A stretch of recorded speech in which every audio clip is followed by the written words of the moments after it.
रास्त लिए चलेंगे। इस वक्त वजीर दिफा ख्वाजा आसिफ प्रेस टॉक कर रहे हैं। हम चाहते हैं कि हाथ इस तरह डाला जाए कि वो कानून और कायदे के मुताबिक हो, ताकि इनको रिलीफ मिलने का जो खदशा है या पॉसिबिलिटी जो है कम से कम हो।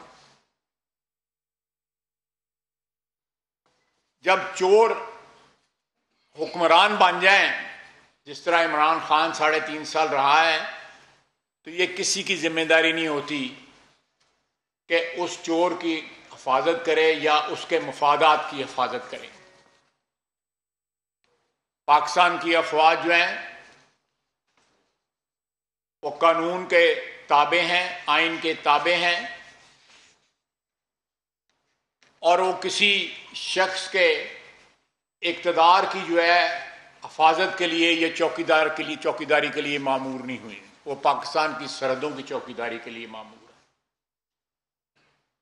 और उसके लिए उनकी बेशुमार कुर्बानियां हैं। हमारी पिछले 22 साल की दहशतगर्दी के खिलाफ जंग जो है इस बात की गवाही देगी कि दुनिया में किसी कौम ने या किसी कौम की फौज ने या किसी मुल्क की फौज ने इतनी कुर्बानियां नहीं दी जितनी पाकिस्तानी अफवाज ने कुर्बानियां दी हैं, सिविलियंस ने कुर्बानियां दी हैं, दूसरी सिक्योरिटी एजेंसीज ने कुर्बानियां दी हैं। तो पाकिस्तान, मैं क्लियर कर दूं कि हमारे चौकीदार, हमारी सरहदों के चौकीदार या मुहाफ़िज़ जो हैं, किसी चोर की हिफाजत के लिए या चौकीदार के लिए चौकीदारी के ऊपर मामूर नहीं है। तो पाकिस्तान की सियासत में अगर वो न्यूट्रल हुए हैं, उन्होंने एक स्टैंड जो है लिया है आइन और कानून के मुताबिक, तो सारी कौम जो है उस चीज़ को अप्रिशिएट करती है, सारी कौम जो है उनके इस स्टैंड के साथ है। फिर उन्होंने कहा कि साइफर की मास्टर कॉपी दफ्तर खारजा में है, जो तुम्हारे पास थी वो किधर गई? उसकी कॉपी प्राइम मिनिस्टर हाउस में आपने खुद कहा, इमरान खान ने खुद कहा कि वहां मेरे पास थी, और कहा कि मुझे नहीं पता वो किधर गई है जो मेरे पास थी। ये साइफर जो है ये पाकिस्तान की सलामती के लिए जितने भी साइफर होते हैं उनका पाकिस्तान की सलामती के लिए और पाकिस्तान के जो ताल्लुकात हैं बैनुल अक़वामी उनसे ज़्यादा ताल्लुक होते हैं, और उसका कागज़ गुम कर देना, पहले पर्सनल कस्टडी में रखना, फिर कहना कि मुझे पता नहीं, वो पता नहीं कहाँ गया है। ये ऑन रिकॉर्ड है। मैंने अपनी 32 साला सियासत में किसी सियासतदान को इतनी डटाई के साथ, इतनी बेशर्मी के साथ, जो वजीर आजम के ओहदे पे भी रहा हो, इस किस्म की बातें करते नहीं देखा। अपने मोहसिनों को गालियां देता है, जो हाथ इसको खिलाता है उस हाथ को काटता है। 3.5 साल उसने किस तरह गुजारे, आप लोग मीडिया के हजरात जो है मुझसे बहुत बेहतर जानते हैं किस तरह उसने गुजारे। उसका जो इक़्तिदार जो है जितनी देर भी रहा, वो किसका मरहूने मिन्नत था, और आज क्या ज़बान इस्तेमाल कर रहा है। मैं समझता हूं कि किसी भी मुल्क का इस किस्म का सरबराह कोई रहा हो तो उस मुल्क के लिए, उस कौम के लिए जो है लम्हा फिक्रिया है कि ऐसे लोग जो है सबसे बड़े ऑफिस में किस तरह पहुंच जाते हैं और फिर वो किस तरह की ज़बान जो है इस्तेमाल करते हैं। फिर उन्होंने कहा कि कौम आपको माफ़ कर दे। क्या आप समझते हैं कि कौम आपको माफ़ कर देगी? आप न्यूट्रल हैं, कौम आपको माफ़ नहीं करेगी। देखिए, हमारी जद्दोजहद जो है 4 मिलिट्री अदवार के अंदर जो है सियासतदानों की जद्दोजहद यही रही कि हमारे अदारे जो हैं आइन के तहत जो है वो न्यूट्रल हो जाएं। अगर आज वो आइन की पाबंदी करते हैं और न्यूट्रल हैं तो कहता है कौम आपको माफ नहीं करेगी। यानी इतनी बेहयाई के साथ वो कह रहा है कि मेरी न्यूट्रलिटी जो है उसको छोड़ें, गैर जानबदारी को छोड़ें और मेरी मदद फरमाएं। और फिर जो है प्रेसिडेंट साहब जो है जाते हैं, जाके मिन्नतें करते हैं, मुलाकात कराते हैं, वहां पे पांव पकड़ता है, माफी मांगता है, तरले करता है और साथ धमकियां देता है। यानी अंदर खाते जो है चार दीवारी में कमरों में पांव पकड़ता है, तरले करता है और जलसों में अपने वर्करों के सामने जो है बड़के मारता है। मैं समझता हूं ये सारी कौम के लिए ये हमारे इक़्तिदार की बात नहीं है। इक़्तिदार आनी जानी चीजें होती हैं, इक़्तिदार आते हैं चले जाते हैं, किसी का उस पर कोई इजारादारी नहीं है इक़्तिदार के ऊपर। लेकिन पाकिस्तान की सालमियत, पाकिस्तान के अदारों की सालमियत, पाकिस्तान के आइन की पासदारी, फिर उसने हल्फ लिया है, हल्फ लिया है आइन का।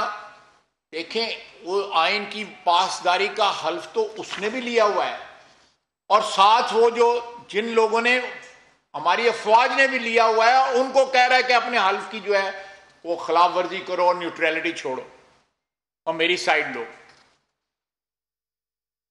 एक ही दिन के अंदर दो चीजें जो है कॉन्ट्रडिक्टरी जो है वो उसके मुंह से निकलती हैं। शायद उसको याद नहीं रहता कि मैंने सुबह क्या कहा था और आज इस वक्त क्या कह रहा हूं, या शाम को क्या कहा था और सुबह क्या कह रहा हूं। केसेस जो हैं माफ करने की उसने बात की, केसेस तो पंजाब गवर्नमेंट ने माफ किए हैं उस खातून के जो इस वक्त पता नहीं अमेरिका में है या दुबई में है, जो मलिक रियाज से उसने जमीन ली है सुहावे में, उसका जो ट्रस्ट है उसमें वो ट्रस्टी है इनकी बेगम साहबा के साथ और इस इमरान खान के साथ तीसरी ट्रस्टी वो है, उसके केस माफ हुए हैं। हमारा कौन सा केस माफ हुआ है?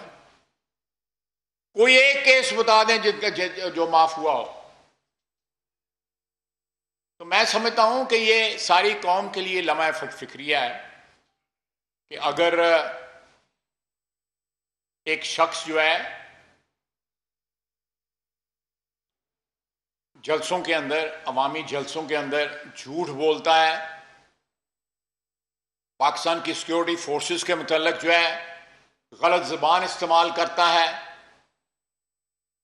और मुनाफिकत से काम लेता है, जिस तरह मैंने पहले कहा है कि अंदरूने खाना तरले करके, पंजाबी में किसी के घर जो है वो पैगाम भिजवाना हो, आपको पता है किसके जरिए भिजवाते हैं? इन्होंने सदर पाकिस्तान को भिजवाया। साढ़े को तो नहीं सदर पाकिस्तान की बिस्ती हुई, उनके जरिए पैगाम भिजवाया सदर पाकिस्तान के जरिए, और फिर उन्होंने घर ही बैठ के तरले किए, उन्हीं के आगे आते हाथ जोड़े कि गलतियां हो गई हैं, माफी दे दे। और फिर साथ जो है जलसों में जो है वो बात करता है, वो समझता है कि अवाम ये बात समझते नहीं है, उसको हॉल पड़ रहे हैं नवंबर के, इसलिए वो ये ऐसी बातें करता है सुबह कुछ या शाम को। उसको नवंबर के हॉल है। उसने जो प्रोग्राम बनाया हुआ था कि मैंने 5 साल ये भी मुकम्मल करने हैं और 5 साल अगले भी लेने हैं, उसने उसका दिमागी तवाज़ुन जो है ना वो दुरुस्त नहीं रहा। आप देखें कि हेलीकॉप्टर का हादसा हुआ, उसके मुताल्लिक जो है पीटीआई ने क्या जबान बोली। आज से 6-7 रोज पहले फिर हमारे अफसर और जवान शहीद हुए हैं हेलीकॉप्टर के हादसे में। इस वक्त एक लो की दहशतगर्दी की जो है इस वक्त भी फिजा बनी हुई है हमारे शुमाली इलाकों के अंदर। हमारी फौज जो है आज भी दहशतगर्दी के खिलाफ जंग लड़ रही है और कौम को अपनी अफवाज के साथ इस वक्त खड़ा होना जो है ये हमारा फर्ज है। ये सिर्फ ये इसलिए नहीं कि हम हुकूमत में हैं, सारी कौम का मिनहैसुल कौम जो है ये फर्ज है कि हम इस वक्त जब के दहशतगर्दी के खिलाफ जंग जो है एक लो इंटेंसिटी जंग इस वक्त भी जारी है, उसमें सैलाब आया हुआ है सारे पाकिस्तान में।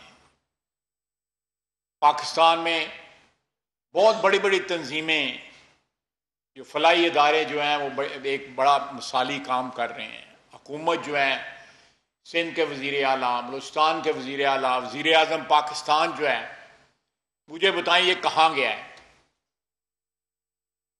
पाकिस्तान की अफवाज जो हैं, Pakistan army, Pakistan navy, Pakistan air force, ये सारी कौम जो है इस वक्त एक काम में जुटी हुई है, और वो है सैलाब ज़दगान की जो करोड़ों लोग हैं उनकी मदद के लिए। मुझे ये बताएं ये कहाँ गया? स्वाय इक़्तिदार के सैलाब जिस वक्त अरूज पे था उस वक्त भी ये जलसे कर रहा था। इक़्तिदार की हवस ने इस शख्स को पागल कर दिया हुआ है।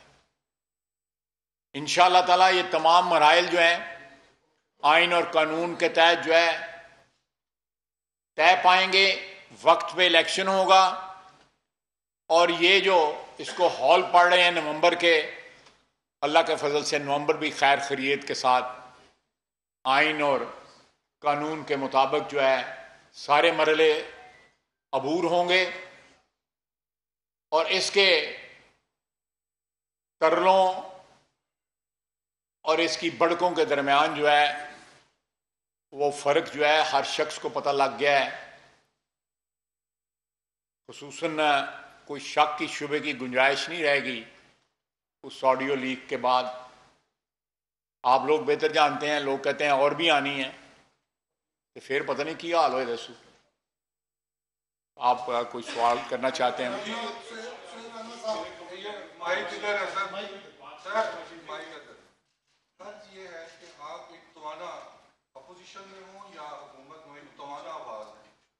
मेहरबानी थोड़ी। वज़ीर दफ़ा अभी हैं, वज़ीर ख़ारजा भी रहे हैं, और मुझे याद पड़ता है आप प्राइवेटाइजेशन के चेयरमैन भी रह चुके हैं, पानी बिजली के आपसे, और एक ऐसे ख़ानदान से आपके वालिद साहब का भी इम्पोर्टेंट रोल रहा, और आप पहले वज़ीर दफ़ा हैं जिनके सिग्नेचर से दूसरे आर्मी चीफ की समरी जाएगी, तीसरे की पिछले आप नहीं, दो, और उस वक्त भी आपने एक कहा था कि 5 मिनिस्टर, उस वक्त भी जनरल इकराम गुजरांवाला कोर के कमांडर थे, और अभी भी एक जनरल आमिर 5वें नंबर पे, वो भी गुजरांवाला कोर के कमांडर है।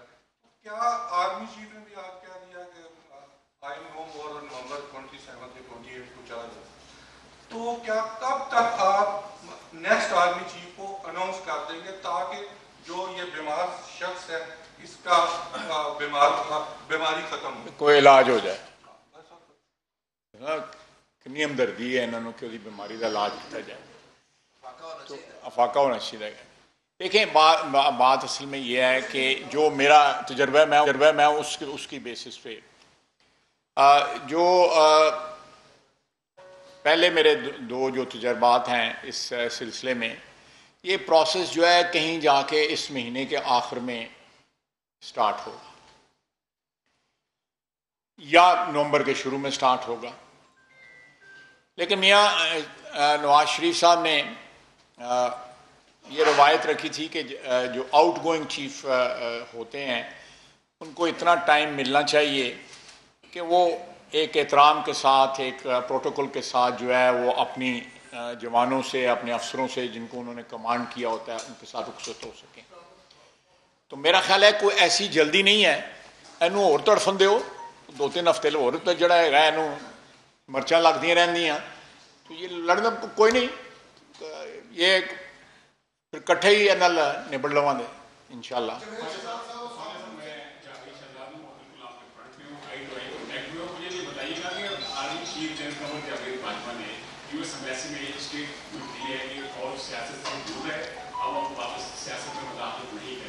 इनके बयान को आप किस तरह देख रहे हैं? और दूसरा कुछ ये कह रहे हैं कि नवंबर से पहले पॉसिबिलिटी है कि नए चीफ के अनाउंसमेंट हो जाए। नहीं, देखिए मैं ये दूसरे पे तो कमेंट नहीं कर सकता। अगर कोई ऐसी बात, अब अव्वल तो ऐसी बात है कोई नहीं, अगर कोई ऐसी बात हो भी तो मेरा जो असाइनमेंट है वो मुझे कंपेल करती है कि मैं तुहाडे नाल गपशप विच ना गल करा।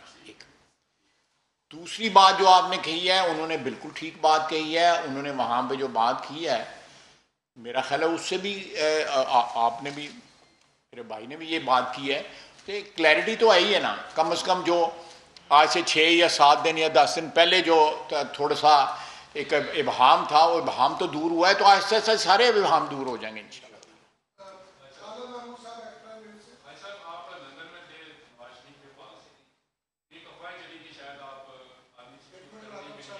नहीं यार, मैं आपको बात बताऊं, जाति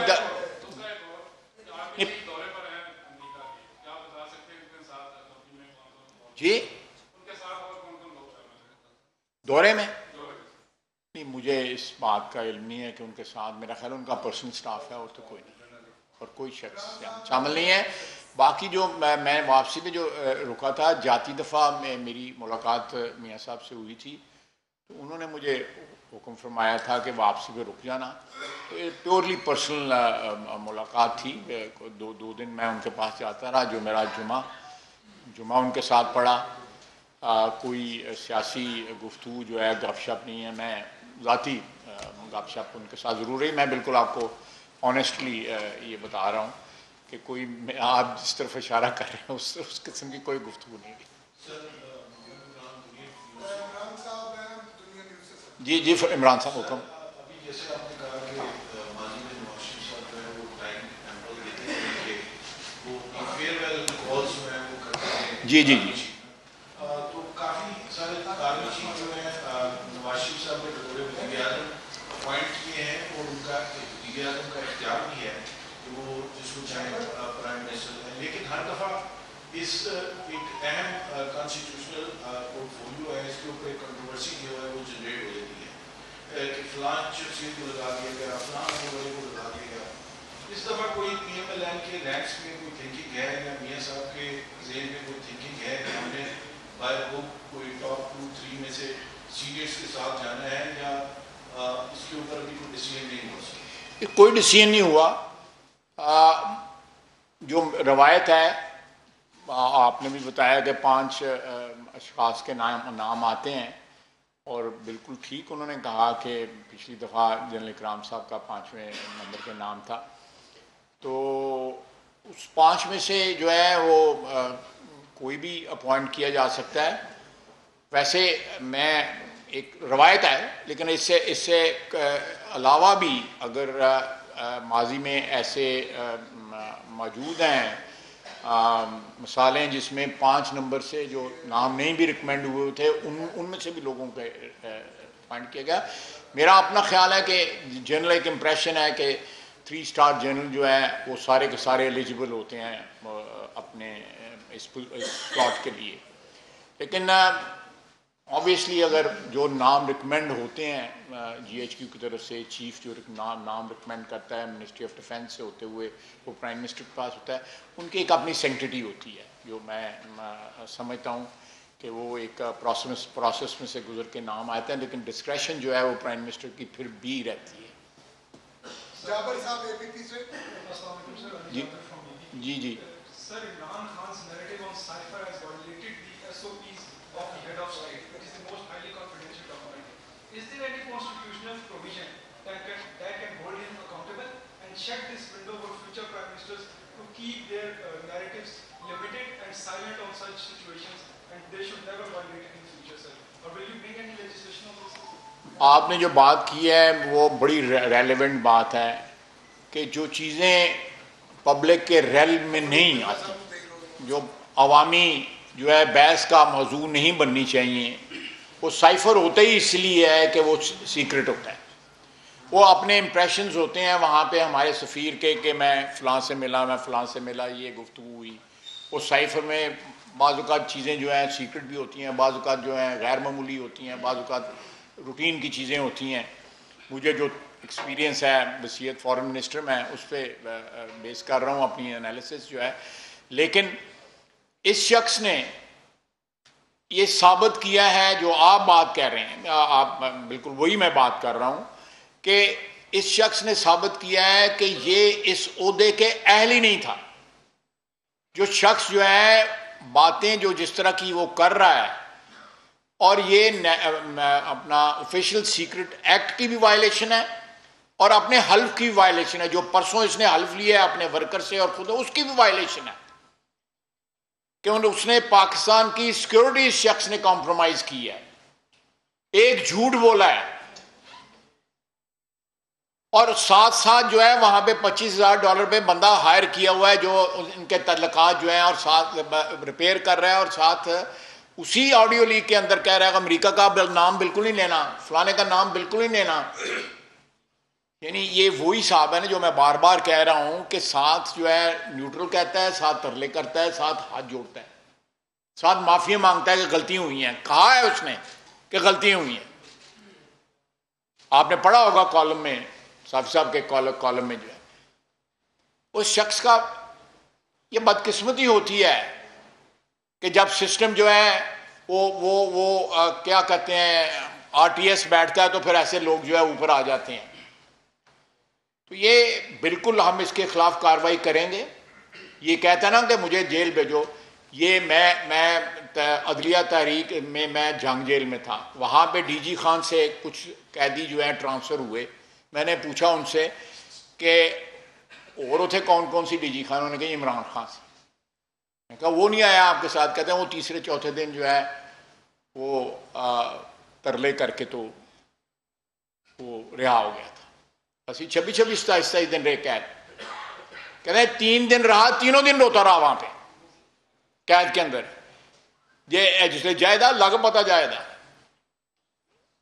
फिर पता लगे तो फिर जड़ा है बड़का सिर्फ जलसे च मारिया जांदियां ने, उथे अंदर नहीं जल बड़का कोई मार सकता है।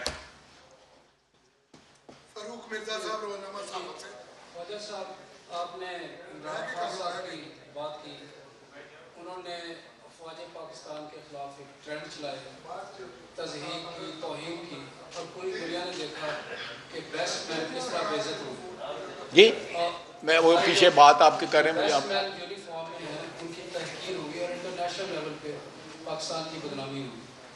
ये आईने पाकिस्तान में भी है कि अदलिया और अफवाज के खिलाफ जब कोई इस तरह का ट्रेंड चलता है तो जो सिविल गवर्नमेंट होती है वो एक्शन करती है। अब तक तकरीबन 100 से ऊपर आपकी प्रेस कॉन्फ्रेंस हम देख रहे हैं और आप यही कह रहे हैं कि हम उनके खिलाफ कार्रवाई करेंगे। आपने कार्रवाई अभी तक नहीं की। मेरा ख्याल है कि सवाल ये है जी कहीं ऐसा तो नहीं है कि जो मुस्लिम लीग, नून लीग के या पीपल्स पार्टी के जो पुराने ग्रज हैं वो आप निकाल रहे हैं और आप कार्रवाई नहीं कर रहे और आप चाहते हैं कि फौज इसी तरह मिलाइन होती रहे और बदनाम होती रहे? नहीं बिल्कुल जी, मैं आपके सामने जो है अल्लाह की मेहरबानी है, मैं ये जो मैं वज़ीर दफ़ा का मेरे पास असाइनमेंट है, मेरा ये फ़र्ज़ है बल्कि हुकूमत में होने का, बल्कि एक पाकिस्तानी की हैसियत से भी मेरा फ़र्ज़ है कि जब फ़ौज के ख़िलाफ़ इस किस्म की कैंपेन चलाई जाए और उसको डिफेंड किया जाए। और मैं आपको बिल्कुल सही बता रहा हूँ कि ये जो इनके ख़िलाफ़ कार्रवाई जो है, हम नहीं चाहते कि जिस तरह कोई ऐसा हाथ डाला जाए जिससे इनको रिलीफ मिले, हाथ ऐसा डाला जाए कि फिर इनको रिलीफ ना मिल सके। इसके अलावा और ताख़ीर का कोई और सबब नहीं है। जो आप स्पेकुलेशन कर रहे हैं वो कथित तौर पे मैं समझता हूँ कि मिसप्लेस्ड है। हम सियासी वर्कर हैं, हमारा किसी के ख़िलाफ़ कोई ग्रज नहीं है। सियासी वर्करों के साथ ऊंच नीच होती रहती है, सियासी वर्कर उसको बर्दाश्त करते हैं। ये बंदा सियासी वर्कर नहीं है, ये बंदा सियासतदान नहीं है, इसलिए उससे बर्दाश्त नहीं हो रही। इक़्तिदार छीना जाता है, इक़्तिदार आवाम के वोटों से छीना जाता है, और तरीके से भी पाकिस्तान में छीना गया है, हमारी तारीख़ बताती है। लेकिन हमने कभी ये ज़बान जो है ना माजी में इस्तेमाल की थी ना आज इस्तेमाल करेंगे जो ज़बान ये शख्स कर रहा है। और ये मैं फिर भी रिपीट करूँगा कि हम सियासी वर्कर हैं और सियासी वर्करों की कोई रवायात होती हैं और हमें उन रवायात का पास है। और लेकिन पाक अफवाज को इस बंदे की ज़बान जो ये इस्तेमाल कर रहा है उसका भरपूर दफा करेंगे, आपके सामने भी करेंगे। जो प्रेस कॉन्फ्रेंस का आपने जिक्र किया है, सोशल मीडिया पे भी करेंगे और इंशाअल्लाह ताला इसको अदालतों में भी लेके जाएंगे।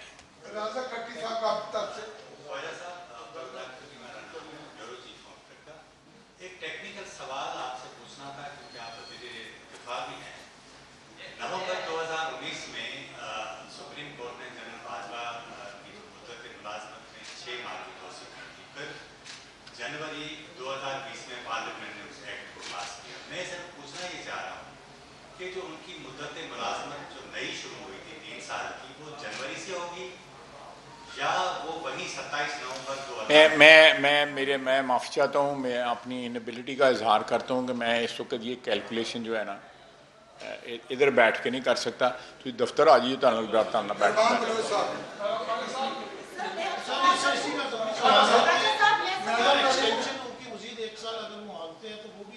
मुझे आपने अभी बताया है, आपने बताया और आपने भी बताया, मेरे को कल कुछ दोनों को पूछ लो। मैडम गुजाला नरीन सुनो टीवी से।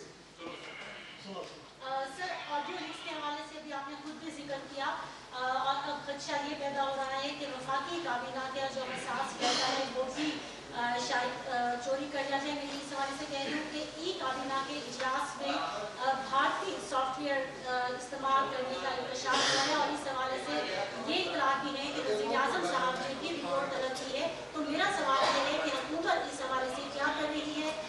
क्या मज़ीद ऑडियो वीडियो लीक्स या कौमी राज छोड़ने का इंतजार किया जा रहा है या जो मुलव्विस सनाती है उनको कैफे के वज़ार तक पहुँचाया जाएगा? देखिए, ये मेरा अपना ख्याल है कि जो भी 4-5 अभी तक ऑडियो जो लीक्स आई हैं उनमें जो जिसमें मियां शहबाज शरीफ साहब की बातचीत है या उनके स्टाफ की उनसे बातचीत है या दूसरे वज़रा से बातचीत है, मैंने सुनी तो नहीं है, कोई भी नहीं सुनी इनमें से। मैंने पढ़ी ज़रूर है उनका जो एक रिटन फॉर्म में, तो उसमें कोई हमारा तो अल्लाह की मेहरबानी है कि कोई ऐसा इंक्रिमिनेटिंग कोई बातचीत नहीं है, बल्कि यही कहा गया हुआ है कि भाई ये मुनासिब नहीं होगा जो भी कहा गया। लेकिन जो इमरान खान की जो लीक्स आई हैं उससे तो उस बंदे का जो दोगलापन है या जो बहरूपिया बना हुआ है वो सारे का सारा सामने आ गया। तो मेरा ख्याल है कि ये जो खदशा तो ज़रूर जो आप कह रही हैं, बिल्कुल खदशा उस बात का हर वक्त होता है कि ये किसी और मुल्क के हाथ जो है हमारे जो ऑफिशियल सीक्रेट्स हैं या हमारे सेंसिटिव इंफॉर्मेशन है वो ना लग जाए। लेकिन अल्हम्दुलिल्लाह मेरा ख्याल है कोई ऐसी सूरत हाल नहीं है। हमारे सिक्योरिटी के अदारे जो हैं उन्होंने बड़ा फूल प्रूफ सिस्टम बनाया हुआ है। ये जो चीज़ें निकल रही हैं ये सारी की सारी प्राइम मिनिस्टर हाउस से जो है वो निकल रही हैं, और जैसा कि उनसे ज़ाहिर है उसमें कुछ जो है इमरान खान के इक़्तिदार की हैं, कुछ जब हम आए हैं इक़्तिदार में उस वक़्त की हैं। लेकिन जो सेंसिटिव बातें जो हैं वो मेरा ख्याल है कि इस तरह इस अंदाज से इमरान खान करता होगा, लेकिन इस वक्त जो है कोई सेंसिटिव बात खुदा न खास्ता अगर करनी भी हो तो एक प्रोटेक्टेड माहौल में की जाती है। जिस तरफ आप इशारा कर रही हैं, जिससे सिक्योरिटी को हमें थ्रेट हो सकती है, वो प्रोटेक्टेड माहौल में की जाती हैं। वो इस तरह ओपनली गपशप के अंदाज में नहीं की जाती जिस तरह वो असद उमर को भी इंस्ट्रक्शन दे रहा है, किसी और को भी इंस्ट्रक्शंस दे रहा है, और साथ साथ ये कहना अमरीका का नाम ना लियो, अमरीका का नाम लियो। ये बात तो जी इमरान खान वज़ीर आज़म के उहदे के लायक नहीं थे, और इत्तेहादी जमातों का ये भी कहना था कि 2018 के इंतखाबात में गड़बड़ हुई, उसको मुल्क पर मुसलत किया गया। तो वो जो किरदार थे जिन्होंने मुसलत किया, मुलवस रहे, उनके खिलाफ कोई कार्रवाई होगी, कोई तहकीकात होनी है? आप जो बात कर रहे हैं ये इसमें हमारी बड़ी लंबी हिस्ट्री है। It goes back to 50s जो बात कर रहे हैं। लेकिन इमरान खान साहब जितना बोल रहे हैं उससे कम से कम ये ज़रूर ज़ाहिर होता है कि अदारे जो है हमारे वो न्यूट्रल वाकई हो गए हैं, क्योंकि उनकी जो चीखें बुलंद हो रही हैं वो इस बात की गवाही दे रही हैं कि उनको कहाँ तकलीफ़ हो रही है। तो इसलिए मेरा ख्याल है कि अगर हम आगे देखें कि आने वाले दिनों में हमारे अदलिया, हमारी अफवाज, हमारी पार्लियामेंट, हमारा मीडिया, हमारी एग्जेक्टिव, ये सारे अगर आइन और कानून के मुताबिक जो है वो काम कर रहे हैं तो उनका इज़्ज़त आबरू, उनका एहतराम जो है वो किसी सूरत में भी कंप्रोमाइज़ नहीं होना चाहिए। बाकी आप जो बात कर रहे हैं वो उसकी तो बड़ी लंबी हिस्ट्री है। उसको आप 60s में भी ले जाएं, 50s में भी ले जाएं, 70s में भी ले जाएं, 80s में भी ले जाएं, ये जो पिछली दहाई गुजरी है उसमें भी ले जाएं, ये जो 2000 से लेके 2010 तक या 2008 तक जो है वो हिस्ट्री है। वो अनफॉर्चुनेट है कि हमारे मुल्क में ये सारा कुछ हुआ, ये बड़ा अनफॉर्चुनेट है। और अगर हम एक जिंदा कौम है, जो मुझे यकीन है कि हम जिंदा कौम है, तो जिंदा कौम जो है अपनी तारीख से, अपनी जो वाक़यात होते हैं कौमों के साथ जो है उनसे सबक लेती है और उससे सीखती है। लेकिन ये शख्स बार बार इंसिस्ट कर रहा है कि वो चौकीदार जो है वो उसकी नाजायज़ हरकतें जो अंदर होती रहीं उनकी हिफाजत क्यों नहीं करते।